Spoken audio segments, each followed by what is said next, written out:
On va tout de suite donner la parole aux intervenants de la première session. Pendant qu'ils se préparent et qu'ils ouvrent leur micro, je vais juste faire une petite introduction. Alors, j'ai déjà évoqué tout à l'heure la dynamique du collectif Téléconsultation, mais un petit mot quand même au sujet de ce collectif qui a été initié vraiment pendant la crise donc du coronavirus en plein confinement. Donc, on voyait l'envol des pratiques de téléconsultation, les débats qui ressurgissaient aussi sur le net, des débats avec des gens assez contre, des gens très pour, des informations aussi contradictoires qui circulaient. Et on s'est dit qu'il y avait vraiment besoin de partager, d'échanger, de réunir des acteurs pluridisciplinaires.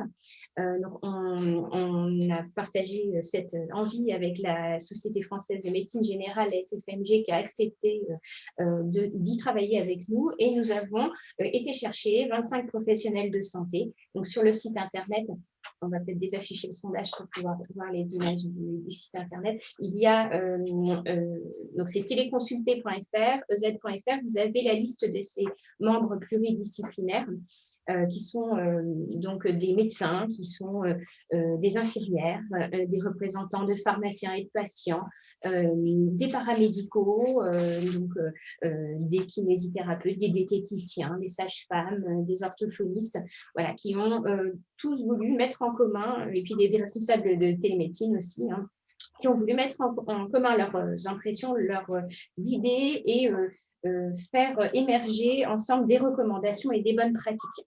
Donc, sur le site internet, vous pouvez retrouver donc ces fiches pratiques qui sont l'objet de la session qui arrive.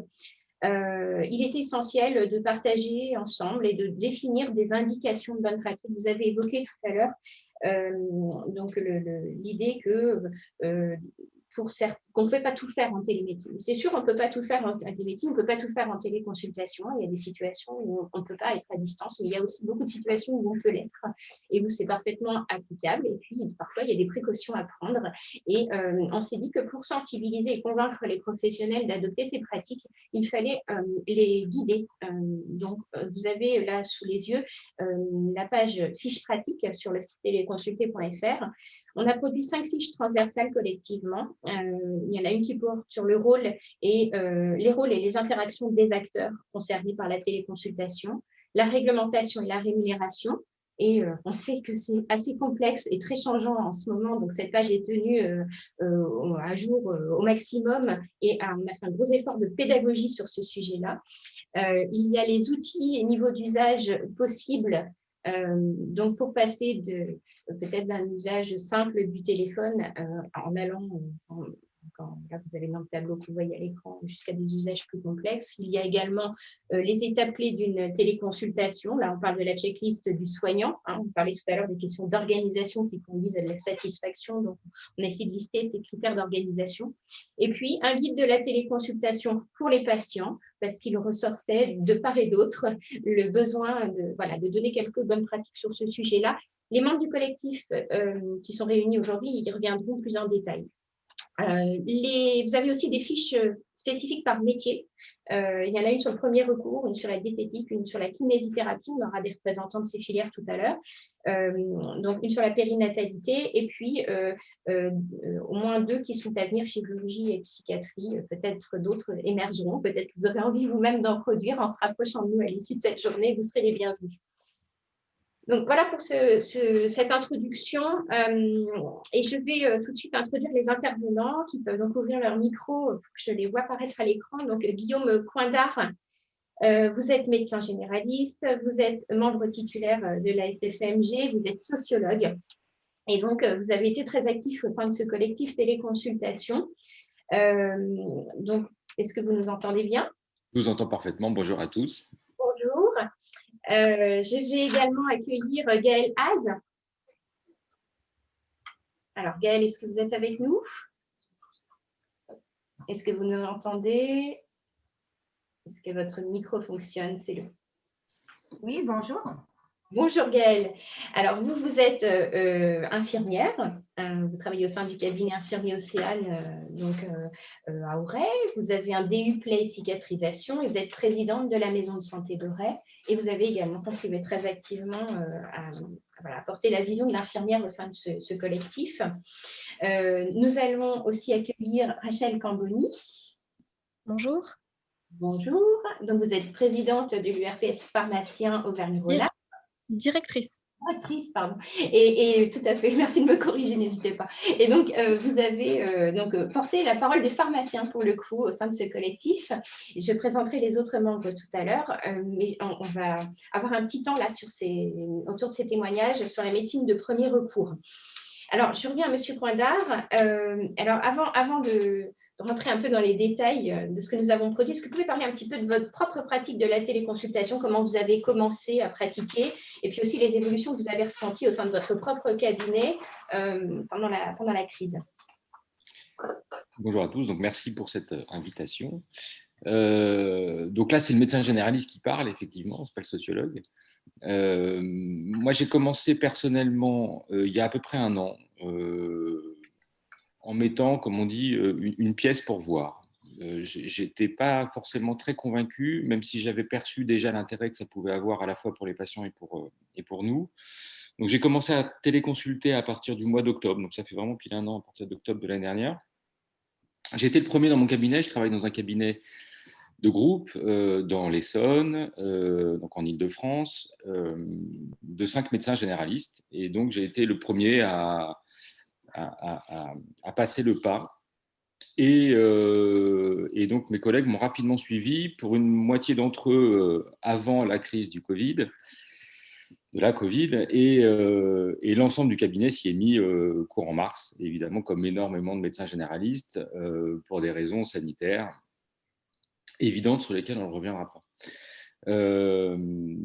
À la base, la pièce pour voir a été d'un point de vue économique. En fait, on était tous, autant qu'on est dans mon cabinet, et je pense comme beaucoup de médecins généralistes, à effectuer un certain nombre d'actes par téléphone ou pour dépanner les patients, d'ordonnances, de certificats divers et variés qu'on pouvait faire sans trop d'examens, et qu'on laissait du coup au secrétariat, que les patients venaient chercher. Et donc la téléconsultation s'est avérée être une solution relativement efficace, tout simplement pour rémunérer ce travail qui, pour l'instant, ne l'était pas. Donc ça a été le début. Donc je ne me cache pas derrière cette première motivation économique. Et en fait, très rapidement, on se rend compte qu'au-delà de cette motivation économique, il y a un intérêt évident, à la fois pour le patient et aussi pour le médecin.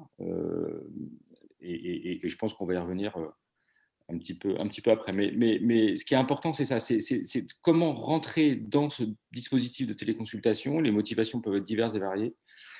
Et très rapidement, on se rend compte qu'il y a un élargissement des possibilités qui est vraiment intéressante, voire même passionnante, je trouve, personnellement.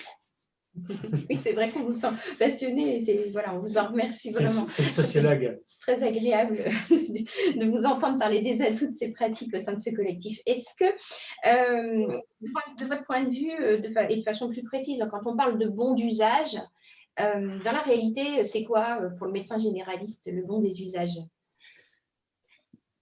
Alors évidemment, pendant la crise, le bon a été majeur. On a réalisé, en tout cas dans des chiffres que je connais, puisque que j'ai observé dans le cabinet où je travaille, en avril-mai, quasiment plus de la moitié des consultations ont été réalisées en téléconsultation. Donc ça a été vraiment un laboratoire extrêmement intéressant pour voir toutes les possibilités. C'est-à-dire qu'on est passé d'un outil qui était un outil de dépannage, encore une fois pour des raisons économiques, de temps, etc. Bon, peu importe les raisons, mais on est passé d'une solution de dépannage à un outil vraiment complémentaire en fait, de l'activité du médecin généraliste. Et c'est ça, moi, qui me semble intéressant d'un point de vue sociologique, pour le coup, au-delà des motivations médicales. Et donc, ce bond des pratiques, il est encore en cours, et je pense qu'il va durer pendant quelques temps. Et on part d'une découverte d'une nouveauté, d'un nouvel outil qui nous permet, encore une fois, dans un premier temps, de dépanner pour des raisons sanitaires, voilà, parce que le patient, du coup, ne vient pas au cabinet avec ses microbes. Et ensuite, on se rend compte que c'est un outil qui est finalement assez difficile à maîtriser. On ne maîtrise pas forcément les motifs de consultation, mais comme pour une consultation classique, mais on a la main sur la consultation classique, ça fait partie des usages maintenant, des consultations présentielles. Et donc, on se sent toujours, il y a un moment où on se trouve dépassé. C'est ce qu'on appelle aussi le trou de la désillusion, c'est-à-dire qu'on découvre un outil, je crois qu'on va en reparler un peu plus tard, mais on découvre un outil, on se dit c'est formidable, et puis après on se rend compte qu'en fait non, c'est pas si simple que ça, c'est assez compliqué. Et puis après il y a une phase pour ceux qui vont persévérer dans cet outil, qui vont découvrir en fait toutes les possibilités de cet outil et qui vont maîtriser cet outil. Donc il y a toute une démarche qui prend beaucoup de temps, qui prend quelques semaines, quelques mois. Je pense là maintenant, au bout d'un an, de commencer à maîtriser un peu cet outil. Mais c'est ça qui est vraiment très intéressant, c'est de comprendre comment on va partir d'un outil qui va dépanner peut-être le médecin, peut-être le patient, et qui finalement va devenir un outil complémentaire que le professionnel de santé doit maîtriser pour pouvoir être le plus utile au patient, bien évidemment d'abord, et ensuite à sa propre activité. Et c'est là où ça peut devenir vraiment, vraiment intéressant. Justement, puisque vous parliez de progression dans les usages, on a travaillé sur un petit tableau qu'on peut juste montrer 2 minutes à l'écran. Les personnes pourront le retrouver après sur le site web. Mais c'est le tableau des différents niveaux d'usage qui se trouve sur la page outils et usages. On a travaillé avec le collectif sur une catégorisation. Vous pouvez en dire un petit mot là pour où est-ce qu'on se trouve et puis quelles sont les marges de progression Alors, il y a plusieurs niveaux, effectivement, entre la téléconsultation simple, on va dire par téléphone, qui a été donc autorisée pendant un temps. Est-ce qu'elle le sera encore? Bon, là, on est dans une incertitude sur laquelle on a déjà discuté tout à l'heure. Ensuite, d'un outil de téléconsultation qui va permettre à la fois de la vidéo, ensuite de la vidéo et des échanges de documents de manière sécurisée. Et c'est là où il y a, de mon point de vue, un usage vraiment important. Typiquement, un exemple basique, un patient hypertendu, diabétique, qui souhaite faire une téléconsultation pour renouveler, réévaluer son traitement. Si on a la possibilité d'avoir reçu sa prise de sang pour suivre son diabète et qu'il a la possibilité de prendre ses tensions à domicile, de faire ce qu'on appelle une automesure tensionnelle, de la scanner et de nous la faire passer numériquement par un dispositif sécurisé, mais au niveau de la donnée, on peut réaliser une téléconsultation tout à fait efficace. On peut vérifier à la fois son diabète, à la fois sa tension. On peut probablement se passer ponctuellement d'un examen clinique dans la mesure où l'examen clinique aura été fait pour les prises de tension par le patient directement à domicile. Et puis ensuite, on peut encore augmenter le niveau avec la téléconsultation assistée par un paramédical, un infirmier, par exemple, auprès des personnes âgées qui ne maîtrisent pas forcément l'outil numérique. Ça aussi, c'est quelque chose que j'ai commencé à déployer dans mon cabinet avec les réseaux infirmiers avec lesquels je travaille. Et donc, on a déjà été amené à faire des téléconsultations assistées par des infirmiers, ce qui est effectivement extrêmement pratique. Et puis ensuite, il y a la téléconsultation pluridisciplinaire que personnellement, je n'ai jamais encore essayé, qui associe plusieurs professionnels de santé, de premier et de second recours. Voilà, donc il y a tout un panel et on voit bien que donc, sous le terme de téléconsultation, en fait, se cache un grand nombre d'outils différents en fonction des situations et qu'il va falloir aussi donc apprendre à maîtriser. C'est ça qui demande et qui demandera du temps, je pense, à l'ensemble de la profession. Les patients s'y font très bien, eux. Comment? Surtout aux professionnels de santé, les patients s'y font très bien. Les patients s'y font relativement bien. Ils ont aussi des bonnes pratiques à apprendre, mais c'est vrai que là, tout dépend du professionnel, s'il a envie de le faire, s'il est à l'aise pour le faire, s'il est moteur sur ces questions-là. Donc, merci. On peut peut-être déjà afficher le tableau et je vais juste, en dernière question, vous me demandez quels sont les freins, les difficultés que vous avez notées qui persistent. Qu'est-ce qu'il faudrait faire compte tenu de ces observations de terrain pour que les gens passent au niveau au-dessus? Bon, alors l'équipement de base, c'est évidemment, c'est un peu idiot, mais c'est évident, il faut du matériel. il faut du matériel, il faut une caméra, il faut un système de son qui soit efficace, il faut une connexion Internet qui fonctionne bien, ce n'est pas forcément le cas partout non plus, de la part du médecin et de la part du patient. Donc ça, c'est un des problèmes, on va dire, des difficultés techniques qu'on voit apparaître. Alors après, le principal problème de la téléconsultation, c'est celle de l'examen clinique. Évidemment qu'on ne peut pas faire. Et donc, la première difficulté, et c'est celle avec laquelle le professionnel de santé, le médecin généraliste en l'occurrence, pour ce qui me concerne, doit maîtriser rapidement, c'est de savoir dans quelle situation il va devoir examiner le patient. Alors justement, on a travaillé sur un tableau des indications. Voilà. Pour la médecine générale, on a travaillé également sur les indications dans les autres filières que l'on a traitées, mais en particulier sur la médecine générale. Si on peut, vous pouvez aller voir sur la page premier recours, donc la fiche premier recours qui est sur le site internet qu'on va afficher à l'écran. Donc, on a travaillé sur ces indications. Est-ce que vous voulez dire un petit mot de ce tableau? Ça a été un travail intéressant. Oui, intéressant. J'espère pour les médecins généralistes qui pourront le lire. Et puis pour nous, quand on a travaillé sur ce tableau, l'idée, en tout cas en ce qui me concerne, était de me demander quel outil j'aurais voulu avoir il y a un an pour maîtriser un peu plus ce nouvel outil numérique qu'est la téléconsultation. Et donc l'idée était de proposer un certain nombre d'exemples de situations, enfin de cas, on va dire, classiques vus en médecine de premier recours. Quelles sont les difficultés, les facilités et les choses à éviter ou en tout cas à vérifier en fonction des situations. C'est un tableau qui est très, on va dire, basique, c'est-à-dire qu'il ne reprend pas pathologie par pathologie, mais simplement des grandes familles de situations. Et donc l'idée, c'était vraiment de donner aux médecins généralistes qui vont pouvoir lire ça quelques exemples simplement pour pouvoir se lancer dans le grand bain sans découvrir tout par eux-mêmes, ce qui a été le cas des premiers généralistes qui ont pratiqué la téléconsultation. Finalement, on prend une caméra, on prend un système de son et puis on fait de la téléconsultation sans vraiment savoir ce qui nous attend. Puisqu'encore une fois, ça modifie quelque part la pratique, bien évidemment, ça modifie le raisonnement médical.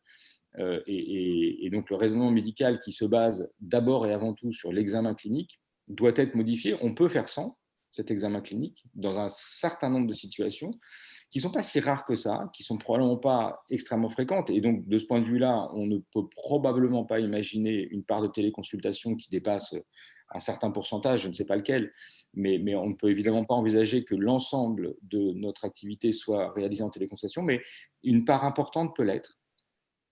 Donc l'idée est vraiment ça. La grande limite, c'est ça, c'est d'arriver à déterminer très rapidement dans quelle situation on va devoir convoquer le patient au cabinet. Exactement ce que la question que j'allais vous poser, puisque ce que l'on a fait, enfin, la réflexion qui a émergé pendant ces réunions de travail sur le tableau, c'est que oui, d'accord, mais comment on fait pour le savoir à l'avance?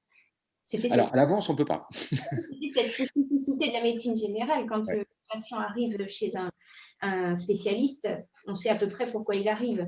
Et quand on est en premier recours, on ne sait pas. Alors, est-ce que vous voulez dire un petit mot de ce qui reste à faire sur ce plan-là, justement?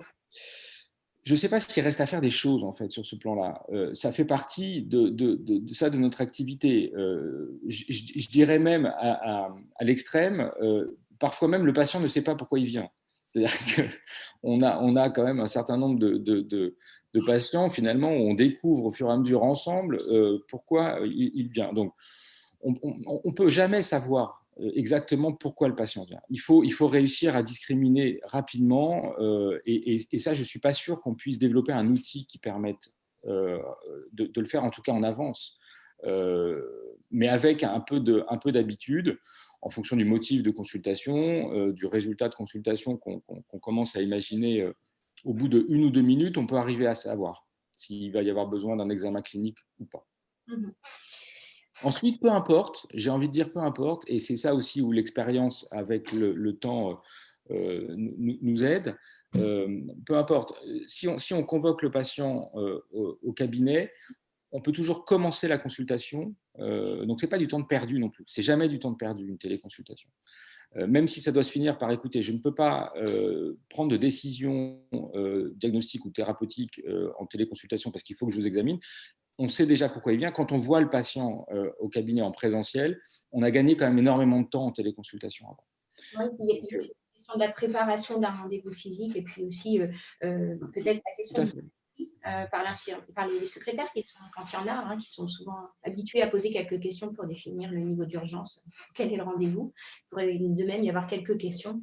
Ce n'est pas le cas partout et encore trop peu de médecins généralistes ont un secrétariat et qui posent ce genre de questions, malheureusement. Merci, M. Quentin. Restez avec nous. On va donner la parole à Gaëlle, Gaëlle, qui va pour le coup nous donner son expérience de terrain à elle en tant qu'infirmière et parler des atouts là, pour les paramédicaux, en particulier pour l'infirmière, l'atout de la téléconsultation. Oui, bonjour. Merci de me donner la parole aujourd'hui. Donc pour nous, la téléconsultation a été mise à la nomenclature au 1er janvier 2019. Donc c'est tout récent. Et effectivement, avec 3 actes qui sont rémunérés. Donc, il faut quand même savoir, comme le disait le docteur Poindard, qu'on pratiquait quand même déjà beaucoup aussi cette téléconsultation, surtout téléphonique, depuis des décennies, mais peu et finalement pas reconnue d'un point de vue honoraire. Donc, aujourd'hui, cette téléconsultation infirmière, ça donne une vraie valeur ajoutée à notre travail en libéral. En effet, donc dans notre prise en charge infirmière au quotidien, nous effectuons des examens cliniques, nous prenons des initiatives et la téléconsultation met en avant toute cette réactivité sur le terrain, donc dans toute cette prise en charge de soins. L'infirmière libérale présente auprès du patient, on va dire sur une grande partie de la journée, va pouvoir évaluer, faire une évaluation et dépister les symptômes. Donc tout ceci pour rendre de l'état de santé du patient et pouvoir communiquer aux médecins généralistes. Donc dans notre pratique infirmière, ça met vraiment en lumière le rôle majeur du binôme, en tous les cas pour nous sur notre territoire, du binôme médecin généraliste et infirmière libérale pour une bonne prise en charge des patients et une fluidité des informations. Donc, nous, on l'avait déjà expérimenté au sein de la maison de santé dans nos prises en charge de plaies. Avec un DU plaie cicatrisation, nous faisons déjà de la téléconsultation. Nous convoquons nos patients et pouvons communiquer auprès de spécialistes. Ça évite aussi aux patients de devoir faire beaucoup de kilomètres pour avoir un avis d'un spécialiste. Et du coup, une prise en charge optimale sur l'instant et dans l'immédiateté pour modifier aussi des protocoles de soins. Donc voilà, tout ça, c'est notre quotidien, on va dire. Merci. Et puis sur cette fiche, sur les rôles et interactions des acteurs, il y a un listing comme ça des atouts pour les paramédicaux. Vous avez évoqué la situation. Alors oui, on peut descendre un petit peu sur le schéma. Effectivement, il y a ce schéma gris qui me donne une excellente transition sur la question suivante, puisque sur notre petit schéma, on distingue téléconsultation de télésoins. Et l'infirmière apparaît à 3 niveaux, ce qui semble être un peu une spécificité en France. Est-ce que vous pouvez évoquer ces 3 niveaux de participation de l'infirmière? Alors, disons qu'on a 3 strates au niveau de la téléconsultation. Soit on peut pratiquer la téléconsultation au décours d'un soin, ou alors dans un lieu dédié, donc là, par exemple, pour nous, en maison de santé, ou bien isolément à domicile. Donc, effectivement, et comme nous, en libéral, nous nous occupons quand même beaucoup de personnes âgées, nous sommes dans de la téléconsultation assistée et pour accompagner les patients qui ne pourraient pas le faire par eux-mêmes ou alors aussi des gens en grande précarité. Donc là, on a affiché à l'écran un schéma, donc on voit en bleu les consultations assistées que vous évoquez, qu'on a évoquées à plusieurs reprises ce matin, donc avec la patiente qui est accompagnée de son infirmière avec à distance un médecin généraliste ou un spécialiste à distance. Vous avez évoqué ces 2 cas tout à l'heure dans votre témoignage. Vous avez moins parlé du télésoin qui est dans la case grise en dessous, qui pour Alors, même si dans la réglementation, les deux s'appellent télésoins, dans la réalité, la téléconsultation assistée, c'est vrai que… Il y a une petite ambiguïté, c'est vrai que donc on a nos trois actes de téléconsultation, comme j'ai pu les citer au préalable, et le télésoin a été mis en exergue au début de la pandémie pour pouvoir suivre les patients qui étaient atteints du Covid-19. Donc là, nous faisions un suivi téléphonique de ces patients à raison quotidienne si c'était nécessaire. Donc là, avec un accord avec le médecin, enfin sur prescription médicale, hein, ce télésoin, et une vraie relation de confiance entre le médecin et l'infirmière pour pouvoir continuer ce suivi. Donc là, l'infirmière est à distance de son patient lors d'un premier Voilà. cas. C'est vraiment le travail de pédagogie que vous aviez souhaité faire aussi dans ces schémas-là. Et puis, il y avait le troisième rôle, c'est l'infirmière de télémédecine, qui est un rôle un peu différent qu'on aperçoit sur l'autre schéma, qui est peu connu, mais qui en fait là est aux côtés du spécialiste qui s'occupe plus des aspects techniques de la visioconférence ou organisationnelle, souvent à l'hôpital. On en connaît certaines qui sont aussi actives au sein du CATEL. Donc, merci pour cela. Est-ce que vous pourriez nous dire un petit peu ce qu'il faudrait faire pour que ces pratiques se développent auprès de l'infirmière? On a ressenti certains manques en travaillant ensemble. C'est vrai que pour le moment, ce n'est pas très répandu donc, et peu connu hein, de la part des médecins généralistes même et des infirmières, parce que souvent, sur le terrain, c'est nous qui proposons une téléconsultation, comme par exemple même pendant la crise Covid, des patients qui ne pouvaient pas se déplacer, ou en tous les cas, c'était mieux qu'ils restent à domicile. C'était nous qui étions à l'initiation, en tous les cas, de proposer une téléconsultation. Et donc, voilà, il faudrait que ce soit un peu plus dans nos pratiques quotidiennes. Et donc, ça passe par de la formation hein, au niveau de la téléconsultation et une bonne information, surtout aussi. On avait parlé de clarification, on a notamment travaillé sur ce tableau au niveau des codes. Voilà, donc je voulais en dire un mot, ce qui a été compliqué sur ce tableau. Mais là, c'est les 3 actes de téléconsultation qui apparaissent, donc comme j'ai pu les citer, soit au décours d'un soin, soit dans un lieu dédié ou alors isolément à domicile, et autrement avec un télésuivi infirmier, mais qui ne concerne là que dans le cadre du Covid-19. Donc, il faudrait peut-être harmoniser, que ça devienne plus même dans des suivis de pathologies chroniques et pas que par rapport à une pathologie liée au Covid. Effectivement. Merci. Donc, ce besoin de pédagogie et puis de formation que vous avez relevé est vraiment tangible. Et on va tout de suite donner la parole à Rachel Camboni. Alors, Rachel Camboni, vous venez d'entendre le témoignage de l'infirmière sur le télésoin. Vous, en tant que représentante des pharmaciens, est-ce que vous pouvez nous expliquer un petit peu comment le télésoin s'est traduit pour eux? Oui, alors sur Auvergne-Rhône-Alpes, nous avons à peu près 2500 pharmacies. Donc, comme l'indiquait madame là, qui est infirmière, en fait, le télésoin, c'est une notion qui est très nouvelle en fait hein, pour nos professions. Donc, ce que nous avons fait, c'est que nous avons réalisé donc une enquête régionale au niveau de l'URPS pour interroger donc les pharmaciens par rapport à leur niveau de connaissance en fait entre la téléconsultation et le télésoin. Alors, ce qui est ressorti, c'est qu'à peu près 12% donc, des pharmaciens ont fait de la téléconsultation assistée. Les motifs essentiels, c'était lié en fait à une absence de médecin traitant et également des sollicitations dans le cadre d'urgence. Donc, on voit qu'en fait, il y a peu d'usage par rapport à cette téléconsultation assistée. En revanche, ce qui est très encourageant, c'est qu'on voit que 94% des pharmaciens qui ont réalisé donc, de la téléconsultation assistée se sont sentis vraiment à l'aise avec le patient et donc se sont complètement reconnus dans leur relation de proximité donc, avec les patients. En revanche, sur le télésoin, on voit qu'il y a vraiment une confusion encore par rapport à la téléconsultation. Il n'en cerne pas vraiment les contours, d'autant plus que pour l'instant, c'est limité donc, à 3 usages qui sont liés à des entretiens motivationnels en lien avec le bilan médication partagée, les patients sous antiasthmatiques et les patients sous AVK. Donc, ça veut dire qu'en fait, aujourd'hui, ce sont des choses qui se font peu déjà en présentiel.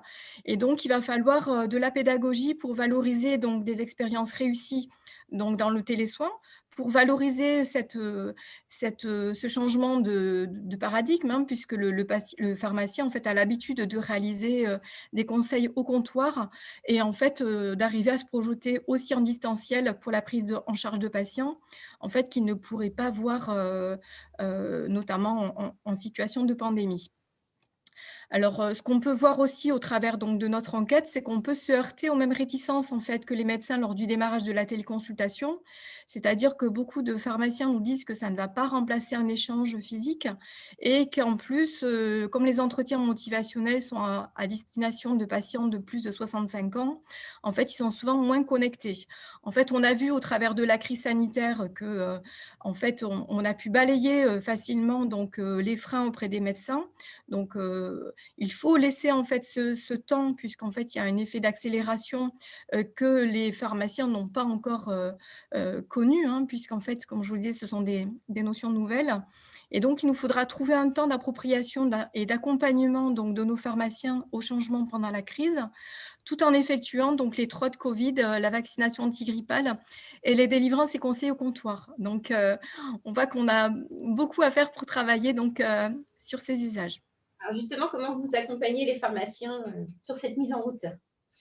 Alors en fait, nous avons, la chance de travailler avec notre grade régional qui s'appelle le GCS Sara. En fait, qui est un outil, qui est largement, utilisé, par les pharmaciens et par les médecins et par l'hôpital également, qui s'appelle Mon Sisra. Et en fait, ils ont vraiment, joué le jeu, puisqu'en fait, nous leur avons demandé de faire évoluer donc, l'outil. Ils ont créé une interface télésoin et je leur avais demandé en fait d'intégrer les trames de la CNAM, sur les 3 usages du télésoin donc, qui sont, proposés dans le cadre du Covid. D'une part, pour qu'il y ait une harmonisation en fait de la prise en charge des patients, dans le cas du télésoin, donc sur l'ensemble de la région. Et d'autre part aussi pour sécuriser bien sûr le pharmacien, dans ce nouvel exercice. Voilà, donc c'était important en fait, d'une part de faciliter la prise en main, gratuite et sécurisée donc du télésoin auprès de nos pharmaciens pour pouvoir en faire la promotion. Et également nous avons co-construit avec le GCS Sara un webinaire en fait, à destination en fait des pharmaciens, pour, leur expliquer comment réaliser un télésoin donc au niveau des outils. Nous avons également, pu mettre en œuvre un travail très intéressant, et régional en fait avec l'assurance maladie, qui nous a proposé, au travers, d'échanges confraternels avec les pharmaciens conseils ou avec les délégués de l'assurance maladie, donc en fait, de mettre en place une campagne régionale sous forme de webinaire, qui va intégrer les dernières évolutions réglementaires pour favoriser également les usages du télésoin. Donc c'est une collaboration qui est vraiment très précieuse, donc du côté institutionnel et au niveau des outils. Donc là, voilà, déjà quelques éléments d'accompagnement que vous leur proposez. Est-ce qu'il y a d'autres leviers à actionner? Est-ce que vous voulez rajouter certains points en lien avec vos actions pour mieux les accompagner? Alors, ce que l'on voit, c'est qu'effectivement, aujourd'hui, donc les mesures, en lien avec le télésoin sont des mesures, dérogatoires, hein, qui sont en lien avec le Covid, avec la Covid, pardon. Donc, le premier besoin dont on aurait, activement, enfin la nécessité en fait d'avoir, c'est, d'avoir du temps. Bien sûr, on l'a vu pour les médecins, hein, entre septembre 2018 et l'augmentation de la téléconsultation, il faut laisser un petit peu de temps aux professionnels de santé de s'approprier donc les usages. Donc il faut aussi le temps de la pédagogie, hein, de la compréhension de l'intérêt, dans l'organisation et aussi ce temps du changement. Comme je vous disais aujourd'hui, le pharmacien, son métier, il le fait au comptoir. Donc apprendre à faire, donc à créer et à maintenir cette relation à distance, en fait, c'est quelque chose de nouveau. Et également, ce qu'il nous faut pour qu'il y ait une adhésion de la profession, bien sûr, c'est, en fait, qu'il y ait une confiance des tutelles et de manière à ce qu'il y ait une pérennisation, en fait, du télésoin dans le temps, hein, puisque les pharmaciens, tout comme les infirmiers ou les masseurs kinés, ou tous les autres professionnels de santé, en fait, qui ont eu l'opportunité, en fait, d'intégrer, le télésoin, dans le cadre de la crise sanitaire, en fait, ils vont avoir besoin en fait de se sécuriser, de savoir que ça va être pérennisé pour pouvoir se lancer, de manière plus massive en fait dans les usages. et qu'on puisse les accompagner. Alors, il est important aussi d'élargir le télésoin à d'autres usages. Par exemple, lors de la livraison de médicaments à domicile par un tiers, aujourd'hui, le pharmacien procède par un échange téléphonique. Il nous semblerait vraiment plus pertinent en fait, qu'il puisse y avoir du télésoin, de manière à ce qu'on puisse voir le patient, voir aussi ses aidants, hein, et avoir accès en fait à tout ce qui est verbal et non verbal pour pouvoir rectifier notamment tous les conseils par rapport à l'observance ou à la bonne prise des médicaments. Donc voilà, aujourd'hui, ce qu'on fait, nous, au niveau d'Auvergne-Rhône-Alpes, c'est qu'on part avec des pharmaciens qui ont déjà commencé à initier le bilan de médication partagé en présentiel, avec lequel donc ils sont à l'aise. Et en fait, on va démarrer, comme je vous disais, avec ces pharmaciens volontaires pour expérimenter donc la suite la suite en fait de ces bilans de médication, donc à distance, pour valoriser en fait les expériences réussies. C'est ce qu'on veut faire au niveau du RPS. Le but, c'est de valoriser la satisfaction des patients sur cette nouvelle posture. On le voit déjà sur la téléconsultation assistée, je vous ai dit peu d'usage, mais une forte prédisposition en tout cas pour se positionner toujours comme un acteur de santé de proximité.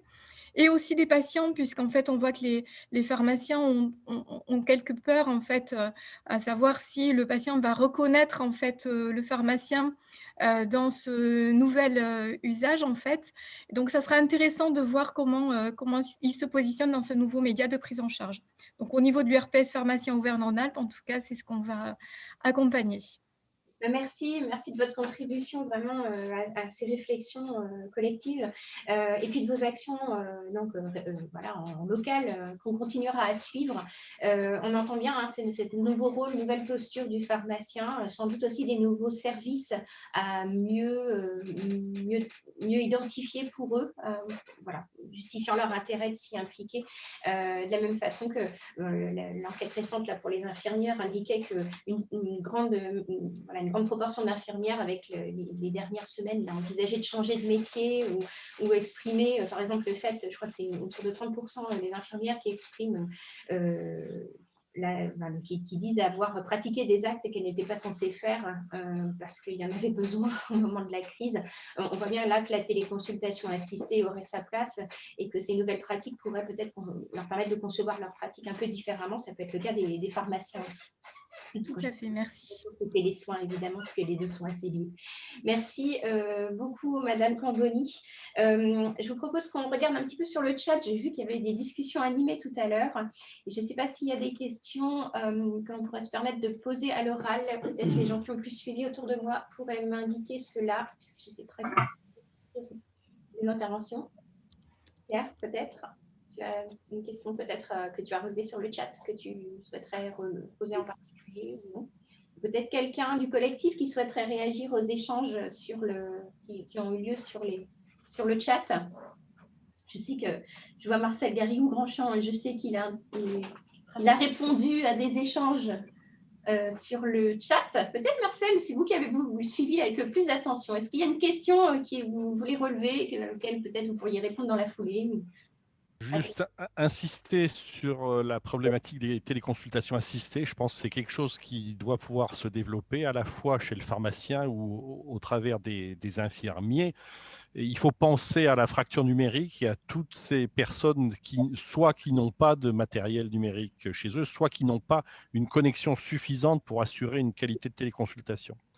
Et on parlait tout à l'heure d'examen clinique et d'accès à l'examen clinique. Ne pas oublier que le pharmacien a tous ces outils à disposition, tensiomètre, saturomètre en oxygène, et qui peut pratiquer ces petits gestes d'examen sur le patient et communiquer en direct les données au médecin à l'autre bout.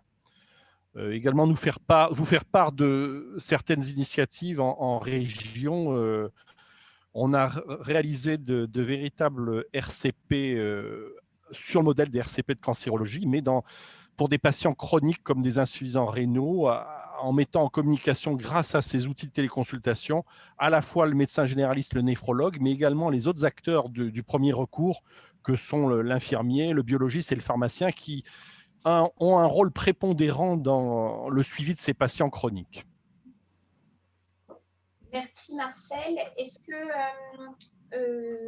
Donc, est-ce que des questions, est-ce que vous avez relevé des questions intéressantes qu'on pourrait partager à l'oral dans le fil de discussion? Faut que je reprenne. Il y en a eu beaucoup. Il y a eu beaucoup de questions, mais notamment sur les possibilités d'examen clinique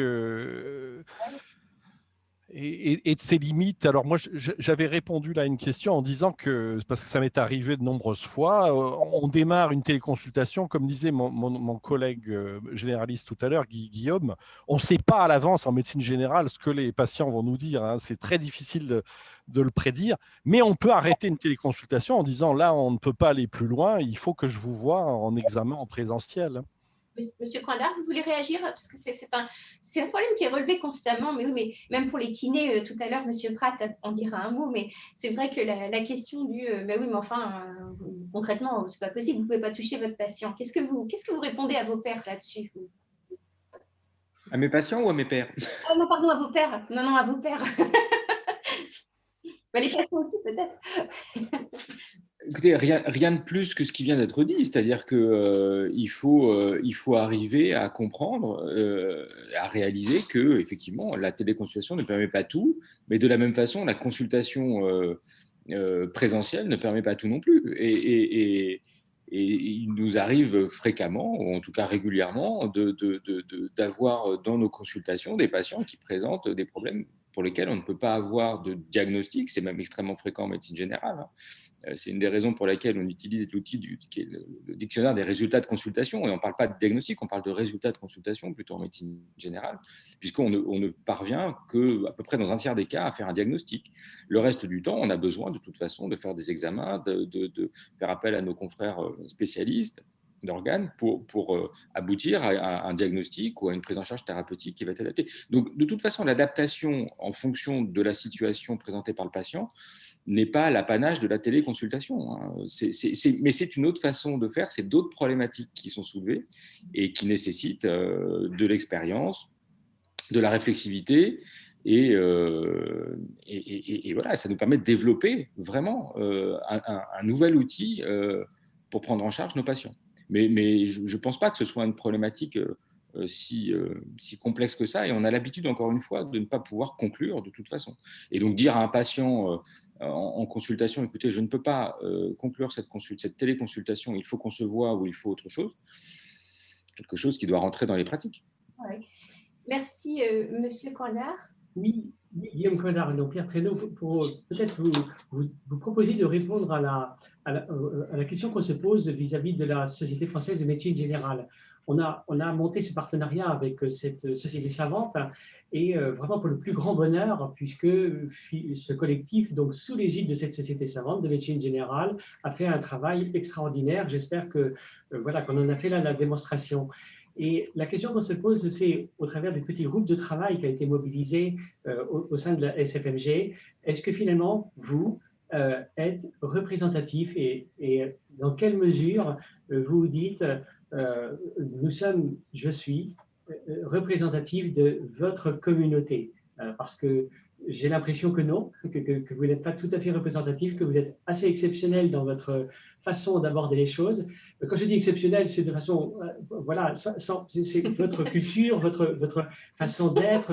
Vous êtes sociologue, vous avez envie de, parce qu'il faut avoir envie d'explorer. Vous l'avez dit, il faut du temps, il faut avoir plaisir d'aborder de la difficulté. Ce n'est pas le cas de l'ensemble de vos confrères. Alors, que dites-vous par rapport à la communauté en général des médecins généralistes? Comment vont-ils s'y mettre en routine?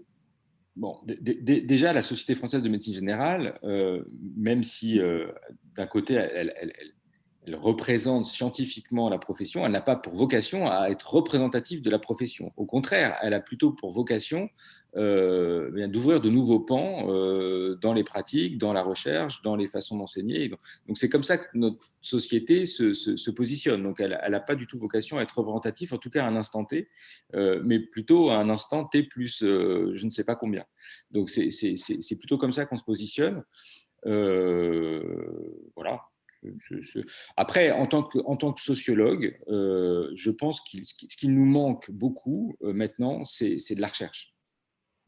on a besoin, on a un nouvel outil qui apparaît, qui a été plus ou moins, vous l'avez souligné, c'est vrai, la profession s'en a emparée plus ou moins. Beaucoup pendant le Covid, mais bon, après, ça c'est un peu retombé. Ça va peut-être repartir là avec cette nouvelle situation qu'on est en train de vivre. Mais voilà, ça reste limité. Ça va se développer, en particulier auprès des jeunes.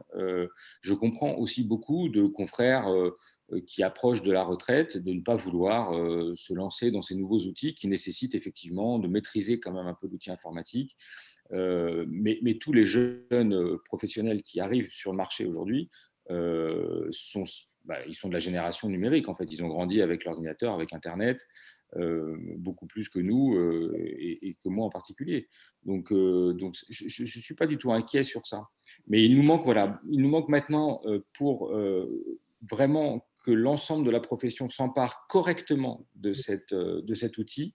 On a besoin de recherche auprès des patients, d'abord et avant tout, auprès des professionnels de santé, puisqu'on ne peut pas faire de formation en bonne et due forme, d'enseignement en bonne et due forme, sans avoir un enseignement qui s'appuie sur une recherche, c'est-à-dire sur des données scientifiques, que ce soit des données quantitatives, des données qualitatives. Voilà, on a besoin de ça maintenant.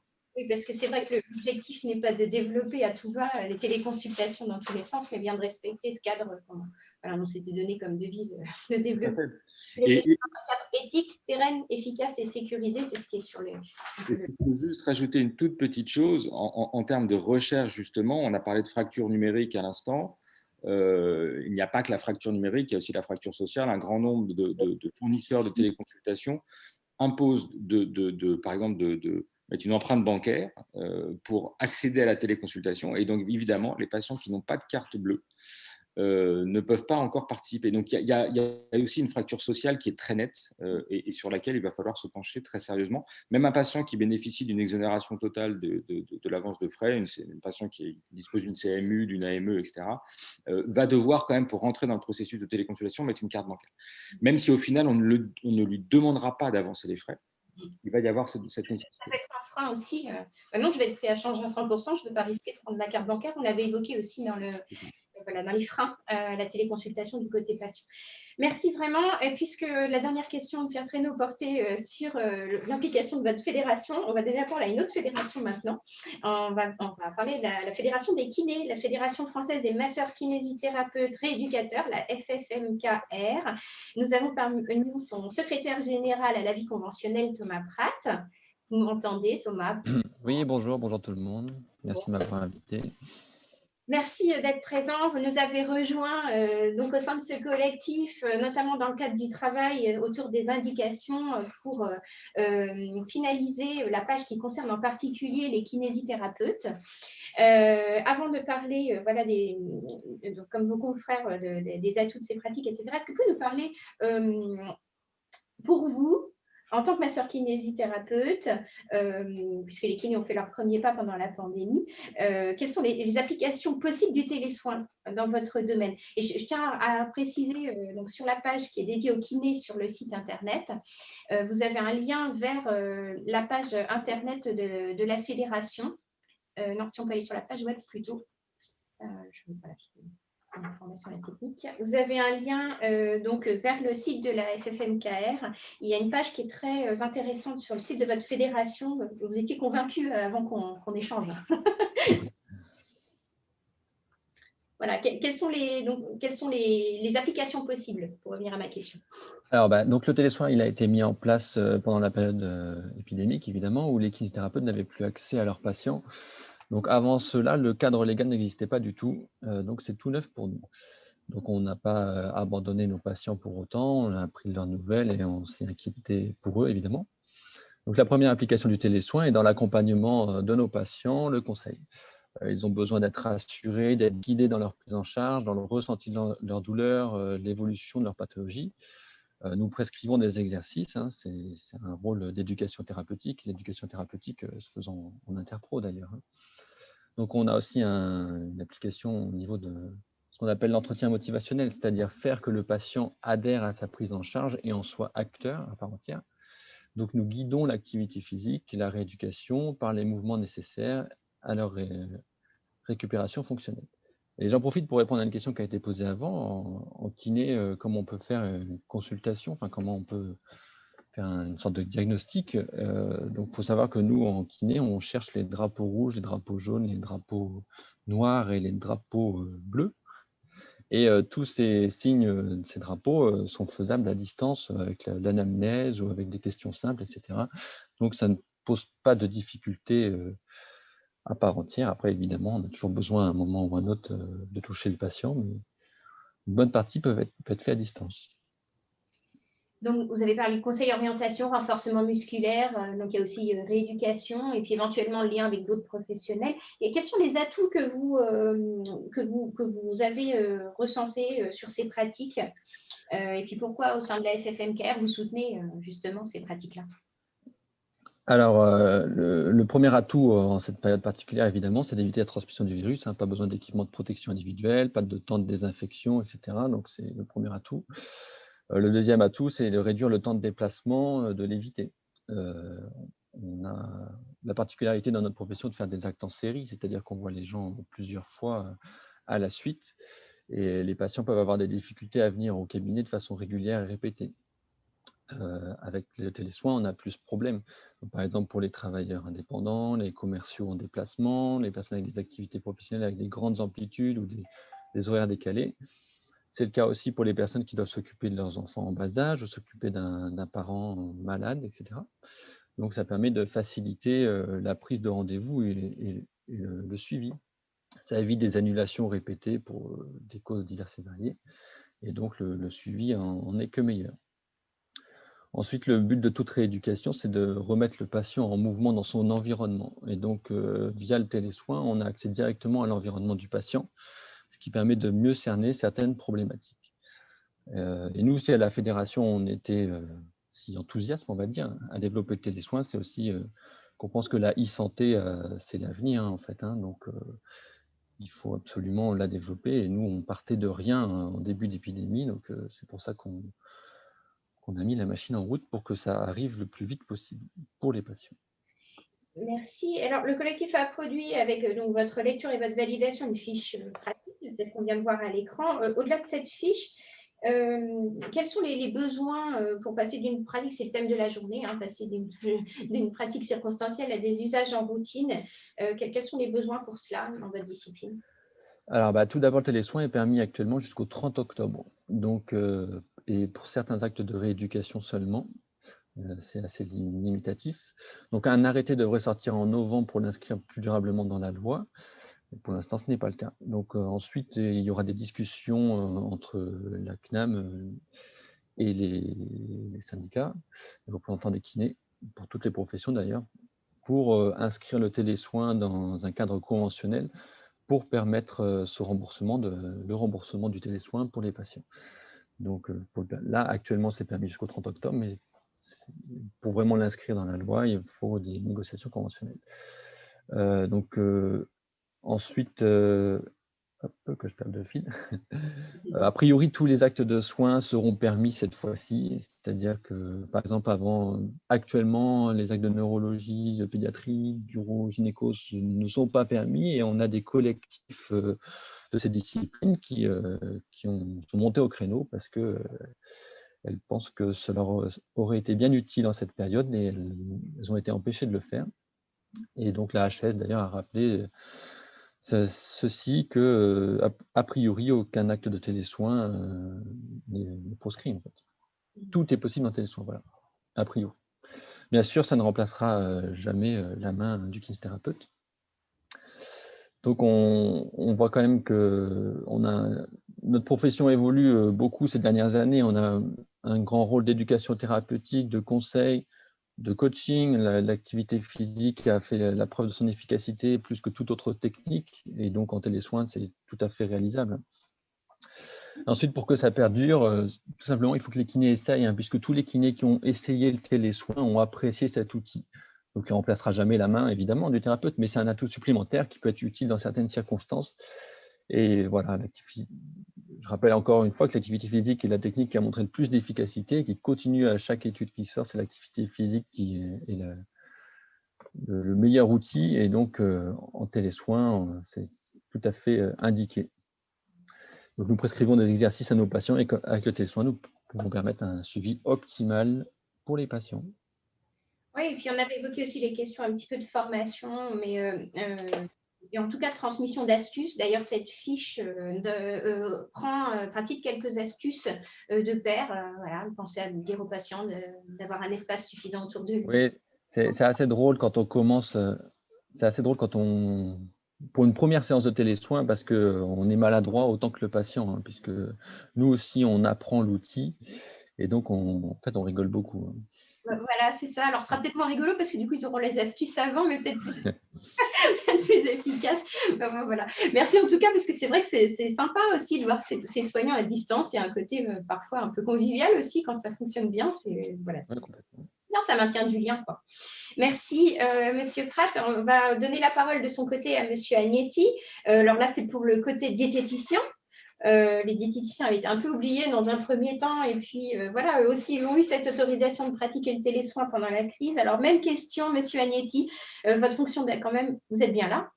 Oui, oui, je suis bien là. Je suis bien là. Je ne voyais pas. Oui, bon, bonjour à tout le monde. Bonjour, vous êtes cadre de santé paramédical, diététicien nutritionniste, et puis vous travaillez à la direction patient qualité affaires médicales à la PHP. Et donc, C'est tout à fait ça. Ouais. voilà, vous avez rejoint ce collectif en créant une bonne petite dynamique avec d'autres diététiciens autour de vous pour compléter cette fiche pratique sur les applications diététiques, qui reprend beaucoup de choses générales, hein, puisque évidemment, on retrouve des conseils génériques, voilà, les réglementations, voilà, les aspects organisationnels se recoupent, hein, d'une discipline à l'autre, mais néanmoins, avec des astuces là aussi à voir. Alors, quelles sont les applications possibles? Même question du télésoin en diététique. À quoi ça sert, le télésoin, dans votre discipline? C'est vrai que pour pouvoir répondre à cette question-là, notamment quand on a élaboré la fiche, on s'est appuyé un petit peu sur le retour d'expérience des diététiciens en milieu hospitalier, puisque c'est une activité qui s'est développée fortement là pendant la période Covid, même si c'est quelque chose qui existait auparavant via la consultation téléphonique depuis très longtemps, des diététiciens en réseau et des diététiciens libéraux, puisque c'est des modes d'exercice. Et ce qui ressort, c'est que la totalité des activités qui sont réalisées en présentiel avec le patient peuvent quasiment être toutes réalisées lors du télésoin, avec potentiellement une limite dans l'évaluation initiale où parfois il y a besoin d'éléments complémentaires, mais ça peut malgré tout être réalisé en télésoin.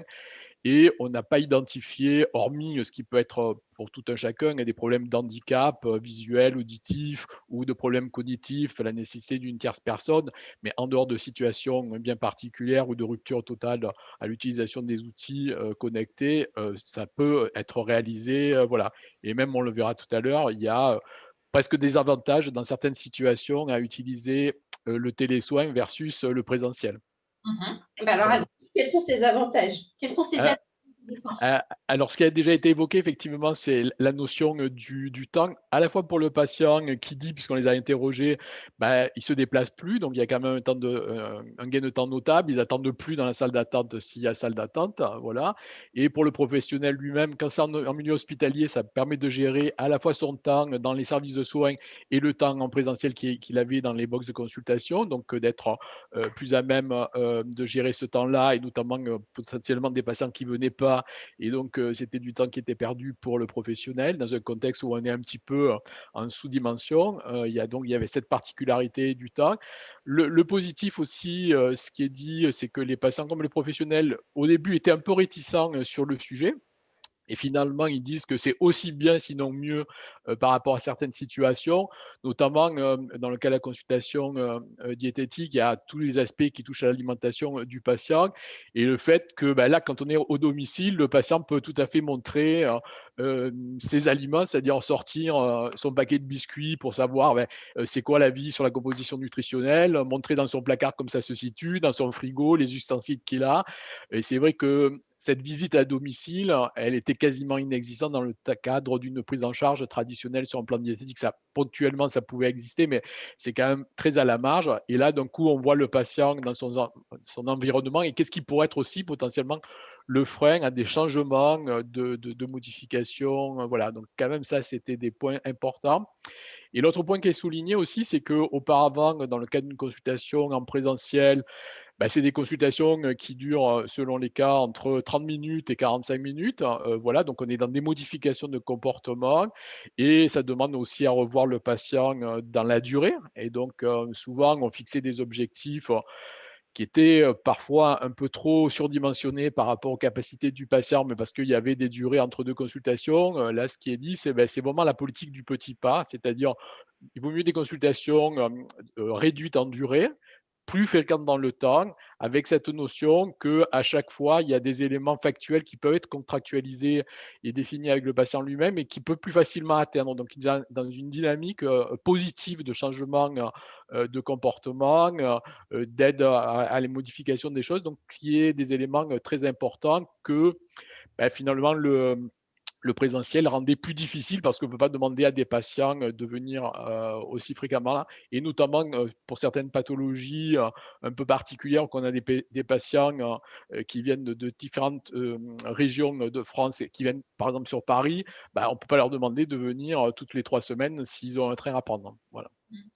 Alors, c'est vrai que surtout dans ce que vous nous avez relevé dans ce travail au moment de l'élaboration de cette fiche, il y avait beaucoup de choses qui pouvaient s'appliquer à l'ensemble des filières. Ce qui est intéressant là, c'était de faire une fiche qui s'adresse vraiment aux diététiciens pour leur donner envie de pratiquer. Et puis, il y a des choses très concrètes, puisqu'effectivement, comme vous me l'aviez souligné en préparation, le télésoin dans votre domaine s'applique tout particulièrement du fait de la grande mission d'accompagnement du patient, d'éducation thérapeutique, de conseil de votre métier. C'est la même chose que pour aussi souvent l'accompagnement psychiatrique ou psychologique qui peut aussi se faire à distance de la même manière.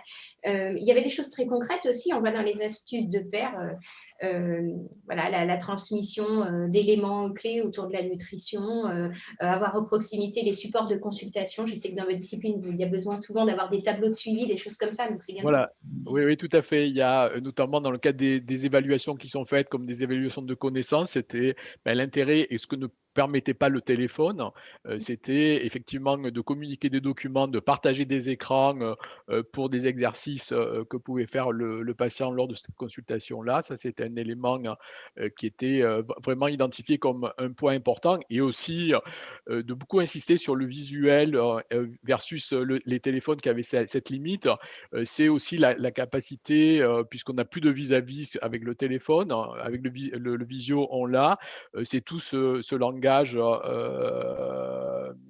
qui n'est pas parlé, voilà, tout ce langage qui passe à travers des expressions, pour voir un petit peu la qualité de compréhension du patient, voilà le frein qu'il pouvait y avoir. Ça, c'était des éléments qui étaient importants. Et dans certaines situations aussi, de faire appel à un tiers, que ce soit le conjoint qui cuisine, qui des fois n'était pas présent à la consultation, qui rendait la consultation limitée dans le cadre des investigations qu'on pouvait faire avec le patient lui-même pour pouvoir identifier un certain nombre de choses. Là, ça, c'était des points vraiment importants. Tout à fait, et donc nécessitant un petit peu de formation, d'accompagnement des acteurs, et donc l'AFDN qui a relu et validé donc, la société française des diététiciens nutritionnistes, voilà. Donc, a validé, relu cette fiche et qui est très intéressé pour poursuivre les échanges sur ces sujets-là, a notamment décelé ce besoin aussi de formation et d'accompagnement. Donc, on aura l'occasion sans doute d'y revenir lors d'une prochaine édition. J'enchaîne très vite parce qu'on a un petit peu de retard, mais restez parce que dans nos échanges, il y a souvent, M. Agnetti, vous avez fait émerger des points liés justement aux questions de respect du secret médical, du fait que parfois dans les échanges en diététique, il y a des choses qui sont dites, on n'a pas envie que les autres les entendent, dans la famille ou voilà, le conjoint qui est dans la pièce d'à côté ou autre. Et ça, ce sont des questions sensibles pour le professionnel, mais pour le patient également. Et donc, je me tourne maintenant vers Manon, parce que ça me fait une transition parfaite, puisque Manon est responsable du projet Moi Patient de Rénalou. Alors, Manon, vous participez aussi au collectif des consultations et depuis son lancement, vous avez travaillé aussi sur les recommandations qui ont été publiées avant l'été. Vous y présentez la voix des patients et je voulais commencer par vous demander dans quelle mesure les téléconsultations ont eu un impact sur la prise en charge des patients, les atouts de ces pratiques pour les patients. Ils ont été listés au travers des fiches également, on a toujours intégré des témoignages. Oui, bonjour à tous. Donc, en effet, je travaille sur le projet Moi Patient de Rénalo, une association de patients qui outille les insuffisants rénaux. Pour essayer de répondre à votre question sur les atouts pour les patients de la téléconsultation, je crois qu'il y a beaucoup de choses qui ont déjà été dites précédemment. Clairement, simplifier, faciliter le parcours et leur accès aux soins. La téléconsultation peut vraiment être un avantage pour les patients. En particulier, par exemple, je l'ai entendu également tout à l'heure, préparer un soin en amont pour un traitement plus ponctuel et pour les malades chroniques, pour l'accompagnement thérapeutique. Je crois que c'est Alexandre Moquedet de la FHF qui a parlé du succès de certains ateliers d'accompagnement thérapeutique. Donc, c'est vrai que là-dessus, on voit un avantage indéniable de la téléconsultation sur certains dispositifs. Ce qui est difficile, c'est de vous donner une espèce de voix des patients sur l'évaluation et quel impact ça a eu sur leur parcours, puisque en fait, elle est extrêmement diverse, cette expérience des patients par rapport à la téléconsultation. Ça sera complètement différent selon l'origine géographique, le lieu de résidence, le lieu de traitement, les relations précédentes avec les professionnels de santé, le type de pathologie, le type de handicap. Enfin, voilà, donc mais également l'accès, j'ai entendu tout à l'heure également, voilà, l'accès aux outils numériques, les capacités de se saisir de ces outils. Donc, ce n'est pas facile de répondre à cette question. On voit que ça peut quand même offrir des solutions intéressantes à certaines conditions. Donc, être attentif à l'accès et à la capacité des personnes de se servir des outils et donc offrir la possibilité de se former, pas que les professionnels de santé, les patients aussi.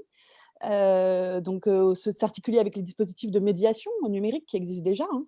Et puis, il y a également la grande question qui est l'évaluation de cette téléconsultation par les patients eux-mêmes.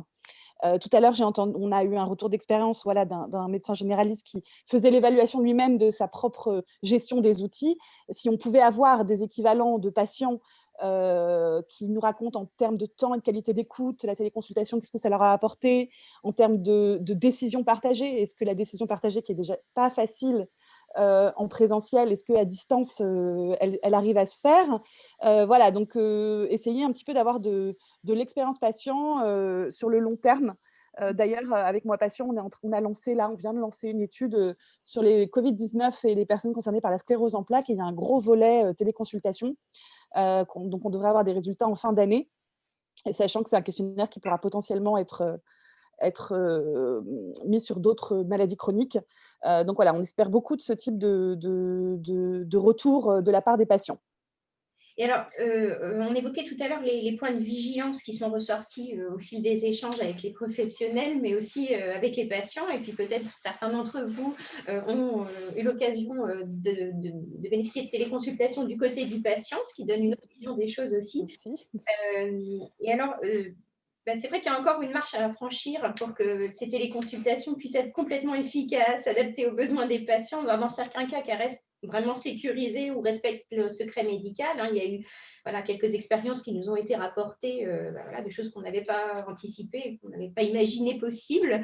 Donc, est-ce que, on a produit un guide des bonnes pratiques qui est disponible aussi sous forme de fiches pratiques.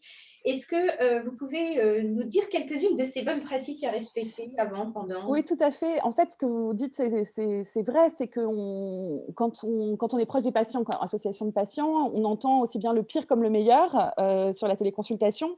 On a entendu des choses sur le fait que ça a quand même permis vraiment de trouver des solutions rapidement et efficaces pour plein de personnes, et pour d'autres, ça a été peut-être même une obligation, ils ont ressenti ça comme un danger presque. En fait, on a entendu des phrases de type on m'a dit c'est soit la téléconsultation, soit vous n'avez pas de rendez-vous. Voilà, des choses comme ça. On a entendu des phrases de patients qui nous ont dit on m'a appelé en plein supermarché et j'ai pas pu dire attention, je voudrais faire la téléconsultation à un autre moment. Voilà, il y a eu vraiment des moments un petit peu difficiles pour les patients, et puis il y a eu des choses aussi formidables. Donc les bonnes pratiques, en fait, elles viennent de ces points de vigilance sur la téléconsultation pour les patients. Il faut bien penser et il faut bien leur rappeler aux patients qu'ils ont des droits, qu'ils ont la possibilité de dire non à la téléconsultation. On ne peut pas leur imposer celle-ci. Ça, rien que ça peut permettre de rassurer, de créer un cadre de confiance pour que la téléconsultation soit un succès. Évidemment, et ça je l'ai entendu, ça paraît évident, mais voilà, donc pas se dire que ça remplace une consultation physique, mais que c'est un complément. Ça, je l'ai entendu tout du long, donc je pense qu'on est tous raccords là-dessus. Et point important que j'ai entendu évoqué par Guillaume Coindard, c'est prendre en compte la situation sociale du patient, son isolement, son besoin de la sociale, voilà, essayer de voir avec lui quelle serait la meilleure téléconsultation possible et déroulé de cette téléconsultation. Et c'est pour ça que cette fiche pratique qui a été rédigée et qui est publiée par le CATEL rappelle finalement ces grands principes et déroule un petit peu ces points de vigilance sans les présenter comme des points de vigilance, mais en les transformant en bonnes pratiques pour essayer un petit peu de les prévenir plutôt que d'en parler comme des problèmes insurmontables. Donc oui, vous pouvez, ça dit des choses comme oui, vous pouvez refuser la téléconsultation, bien sûr. Oui, la téléconsultation, ça se prépare avec un endroit calme, une bonne connexion, s'isoler si nécessaire, ou au contraire, se faire accompagner par un proche. Donc voilà, toutes ces choses, toutes ces bonnes pratiques et ce cadre général fourni par la fiche du guide permettent de créer une espèce de cadre de confiance pour que les patients aient l'impression, et c'est la réalité, qu'ils ont le choix et qu'ils ont voix au chapitre dans le déroulé d'une téléconsultation. Ce n'est pas quelque chose de descendant et qu'elle doit s'adapter à leur propre situation médicale, oui, mais également situation sociale. Merci Manon. Alors, c'est vrai que cette fiche, elle est diffusable, imprimable en préparation des rendez-vous pour les professionnels qui sont présents. Vous pouvez la diffuser à vos patients. Elle mériterait d'être doublée de quelque chose de plus pédagogique avec des pictos plus simples. Oui. Prochaine étape. Oui. Un excellent tremplin pour vous dire que ces fiches sont parfaitement évolutives. C'est pour ça qu'on les a prévues sous forme de pages web. Et que donc, il y a des onglets commentaires en bas des pages. Il est possible aussi de faire remonter des informations, de dire que voilà, qu'il y a une possibilité de faire ci ou ça en plus, ou de suggérer des idées. Et il est possible d'en rajouter également. Donc, si certains d'entre vous se sentent concernés et ont envie de développer une fiche pour leur filière, on avait évoqué la gériatrie, on avait évoqué un certain nombre de fiches. Il a fallu se limiter dans un premier temps, mais c'est évolutif et pérenne dans le temps. Voilà. Merci Manon, et je vais maintenant donner la parole à Luc pour la conclusion, qui va devoir être plus rapide que prévu. Alors Luc, on va faire un travail de concision à nous deux. J'espère que tu as toujours du son, que ça fonctionne, ou ça venait de chez nous le problème tout à l'heure. Tu es là? Oui, tout va bien. Super, merci. Alors, pour présenter Luc, Luc est donc président de la Société française et francophone des plaies et cicatrisations et du CATEL. Il est aussi administrateur de la Société européenne des plaies et cicatrisations, IUMA, on va en parler tout à l'heure. Et Luc a donc travaillé avec CATEL à l'animation de ce collectif plaies et cicatrisation dont on a parlé, participe aussi activement au sein du collectif téléconsultation. Et donc, il va nous faire cette synthèse et élargissement un petit peu du sujet de la téléconsultation. Parce que Luc, sur le terrain, vous êtes en train de développer un projet article 51. Et en quelques mots-clés, est-ce que vous pouvez nous dire où est-ce que vous en êtes dans ce projet et les constats pour l'aider à se mettre en place? Bon, d'abord, je suis ravi d'avoir entendu ce matin que l'ensemble de la télémédecine était devenu une pratique quotidienne. Pour ma part, j'avais commencé en 2011 avec un premier projet d'homoplay qui avait pour objectif de démontrer qu'une téléconsultation assistée équivalait à une consultation dans le domaine qui me concerne, qui était le domaine des plaies. Nous y sommes arrivés, on a une belle étude randomisée et contrôlée qui a été publiée à l'échelon international. Derrière, l'ARS Occitanie a soutenu un projet de demande d'article 51 pour être un peu dérogatoire sur le plan financier, en particulier sur l'ouverture à la primo-téléconsultation qui, je vous le rappelle, n'était pas autorisée au remboursement par l'avenant numéro 6. Donc, tout a été un peu bousculé par le Covid, mais néanmoins, nous sommes parvenus à obtenir un article 51 avant le début du Covid, puisque c'était en juin 2019, c'était le 3e projet accepté sur le territoire national, et il ouvre à de nouvelles perspectives. Et c'est pour ça que, peut-être en conclusion, ça peut être intéressant, nouvelles perspectives de prise en charge des épisodes de soins complexes par un forfait. Et le forfait comprend des actes de téléconsultation. Et nous sommes engagés, nous sommes réseau, réseau de conseil, nous sommes engagés à limiter le nombre de téléconsultations en fonction de la nécessité. Donc, il y a un engagement de notre responsabilité, je dirais, sur le nombre de téléconsultations et également, je dirais, pas en contrepartie, mais en accompagnement, nous avons ouvert un chantier qui est celui de la coordination.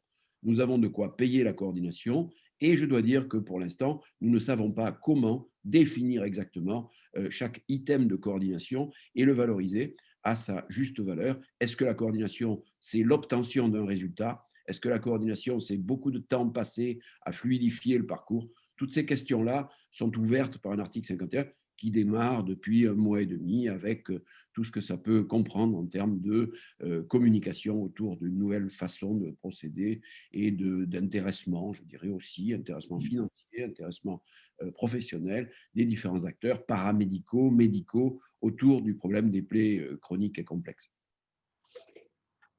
Alors, avec le collectif Play-Cicatrisation, on a maintenant 5 ans de recul sur un travail de catégorisation des pratiques, travail de définition des rôles des différents acteurs. On a mis en évidence par différents travaux les complémentarités évidentes entre téléconsultation, téléexpertise, téléassistance. On a produit des schémas très pédagogiques et très simples, et puis on a produit ce tableau. Est-ce que vous pouvez dire un mot sur les tremplins possibles entre téléconsultation et d'autres pratiques voilà. Oui, je pense qu'effectivement, la téléconsultation assistée, je répète, pour nous, est une équivalence de la consultation présentielle. Il n'y a pas besoin de déplacer d'un EHPAD à 200 km d'un expert. L'expertise est au service du domicile, de l'EHPAD, du lieu de vie. Alors, donc, la téléconsultation, c'est l'acte, je dirais, le plus valorisant en termes d'information et de collecte d'informations. Dans la téléconsultation, on pourrait diviser, j'ai vu sur le chat tout à l'heure, ce qui est audio et de ce qui est échange visio. Donc là, on peut segmenter les actes de télémédecine en différents items qui peuvent être associés de façon indifférente. Si on ouvre, par exemple, le chantier des bulles de coordination qui vont certainement révolutionner notre aspect collégial, je dirais, de participer à un épisode de soins et d'avoir accès à un dossier particulier, on va voir qu'il y a un mélange d'audio, d'échange de documents, de visio, et tout ceci va prendre une valeur qui certainement sera différente de celle actuellement. Donc pour l'instant, pour nous, téléconsultation, c'est l'acte majeur. Téléexpertise, c'est un acte qui ne permet pas de voir le patient. J'entendais tout à l'heure rentrer chez le patient. Très important. On a des informations qu'on ne peut pas avoir lorsque le patient vient à la consultation. Donc, on a un champ des possibles qui est très augmenté. Donc, la téléexpertise, c'est des échanges de documents, souvent entre professionnels médicaux, autour d'un dossier et doit être réservé non pas uniquement à du suivi, mais également, et on en a parlé un peu aussi tout à l'heure, en amont pour le tri. Le tri peut être fait avec des échanges très simples en disant ce patient-là, il faut absolument le voir en consultation présentielle ou ce patient-là, tu peux le voir en téléconsultation parce que pour telle et telle raison. Donc, les échanges entre professionnels doivent être fluidifiés, facilités avec des solutions ergonomiques que nous n'avons pas pour l'instant, ou très peu, à part quelques bulles, à part Globule en Aquitaine ou les solutions qui ont été développées en Auvergne. On a une gradation des actes qui doivent trouver leur place dans les pratiques quotidiennes. Donc, un besoin de catégorisation, un besoin de travail sur les pratiques et sur des réponses adaptées, en fonction des besoins médicaux des patients. Voilà, et en fonction des besoins des professionnels d'avoir des informations ou fondamentales ou complémentaires. Donc, formation, mise à disposition de ressources, et c'est vraiment l'objet du collectif Play-Cicatrisation. Ce tableau avait juste vocation à montrer le type de comparatif qu'on pourrait faire quasiment domaine par domaine en fonction des situations. Un mot sur l'international pour conclure. Donc, j'ai dit tout à l'heure que vous étiez administrateur de la Société européenne de plaie et cicatrisation. On vient de produire des guidelines à partir de ces travaux du collectif plaie et cicatrisation pour les partager à l'international, susciter des échanges internationaux. De l'autre côté, sur le collectif téléconsultation, on s'est mis en relation récemment avec plusieurs pays étrangers, pour les citer, le Gabon, l'Espagne, le Québec, le Maroc, la Norvège, afin de confronter les expériences de différents témoins là, autour de la téléconsultation, de leurs besoins en matière de téléexpertise, en matière d'outils. Donc, on va produire une petite synthèse sur ce sujet-là que vous pourrez trouver sur le site dans les prochaines semaines. Et d'ici quelques minutes, on va entendre le témoignage du Québec avec un petit peu de retard, qui va nous parler de ses enseignements de la crise et puis des dynamiques qu'ils sont en train de mettre, qui sont assez similaires sans doute à ce que l'on pourrait faire en France. Est-ce que, Luc, en mot de conclusion, tu pourrais nous dire l'intérêt qu'il y a justement à croiser ces dynamiques internationales, sur le plan international? Parce qu'on a toujours tendance à s'auto-flageller en France, mais en fait, quand on bouge un peu et qu'on voit ce qui se passe à l'étranger, on a un système médical qui reste quand même extrêmement performant. Quand on va voir ce qui se passe en Italie, en Grande-Bretagne, en Norvège, au Danemark, on se rend compte que notre système est le meilleur système actuellement en télémédecine au monde. Lorsqu'on va aux États-Unis, on se rend compte que le système, au milieu d'États centraux des États-Unis, il est beaucoup moins efficace que le nôtre, même dans nos régions les plus reculées. Donc, on a un maillage territorial qui est unique au monde et qui permet justement de faire cette complémentarité. Et le fait que le Covid ait ouvert la télémédecine, et ça, il faut remercier nos instances et nos décideurs, est ouvert à toutes les composantes, que ce soit les paramédicaux, les pharmaciens, les médecins, les spécialistes. Et paradoxalement, la médecine générale a beaucoup mieux réagi que les CHU, qui sont restés dans leur tour d'ivoire pour la plupart, avec très peu de communication ou une communication débutante. Et donc, je suis d'un CHU et donc j'en parle avec connaissance du terrain. Je pense que là, il y a vraiment un terreau qui est très favorable à une modification non pas seulement temporaire sur le Covid, mais pérenne sur l'hôpital 3.0, la médecine 3.0, que nous sommes en train sur lesquelles il y a des pistes extrêmement positives qui sont en train de s'ouvrir. Merci Luc. Et puis tu avais été impliqué dans ces relations avec le Québec de longue date au travers de Beauvais. Donc on est bien content que ces échanges croisés puissent avoir lieu. On leur donnera la parole dans une minute. Pierre, est-ce que tu peux nous donner une question peut-être à poser? Oui, une question en réaction à plusieurs constats qui sont faits par les différents intervenants. C'est le besoin aujourd'hui, concernant la maturité dans laquelle nous nous trouvons, de procéder à des recherches, de conduire des recherches. Et ça a été exprimé de façon assez précise par le médecin généraliste, le docteur Condoire. Et le CATEL a participé à un certain nombre de recherches depuis ces dernières années, en particulier donc, avec Luc qui vient de s'exprimer. On a été retenu dans le cadre d'un projet européen SmartBear qui vise à recruter 1000 patients. C'est une étude extrêmement importante sur une cohorte importante. Nous pensons aussi qu'il y a là une étape à venir de mise en place d'études particulières. Je voudrais poser la question aux diététiciens, peut-être aux kinés, peut-être à la représentante Manon des patients. De quelle façon, effectivement, vous seriez d'accord de vous associer à la SFMG pour justement réfléchir à produire une étude digne de ce nom qui permettrait de faire la démonstration qu'il y a un véritable service médical rendu. Qui veut se prononcer là-dessus?